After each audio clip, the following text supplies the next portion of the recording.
Here's my big Pindo palm, otherwise known as Butia odorata. Coming up on 6 years.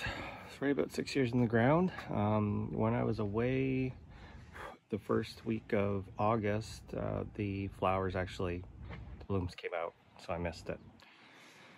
But this year we had 2 flower sprays, and you can see the new seeds forming. It was quite late this year due to our unseasonably cold spring.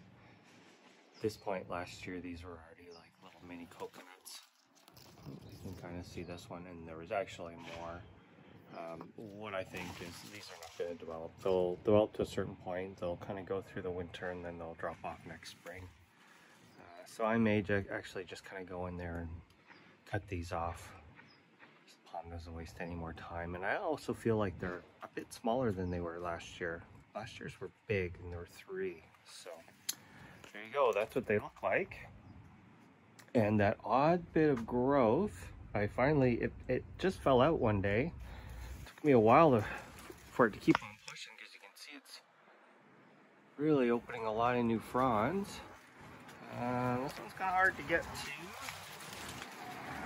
but there you go. You see that? It was the top of that frond, so there's like a little bit of like a zig, and it just flopped out, and it was yellow and dripping with water, which was really odd. I didn't know what it belonged to, but it looks like I've lost about half that frond. I don't know if it just got jammed up or whatever. There's no fungus or spotting or anything like that. It just kind of thinking it's just one of those things. So we got one kind of malformed frond. It's not going to be fully all there, but that's okay. It's put out a good number this year, maybe 5 or 6 at this point. And there's still lots of growing left to do.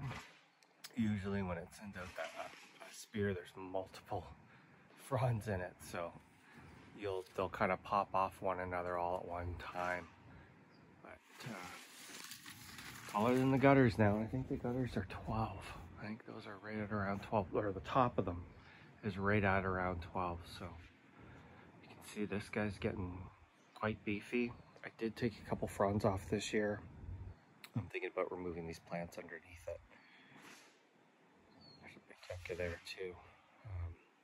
Maybe doing something a little more interesting than these Mexican orange. But that's how it's looking. I figured out what that yellow bit was, but still growing on strong, and with the heat, you know, they really do seem to appreciate that here. So there's a big update.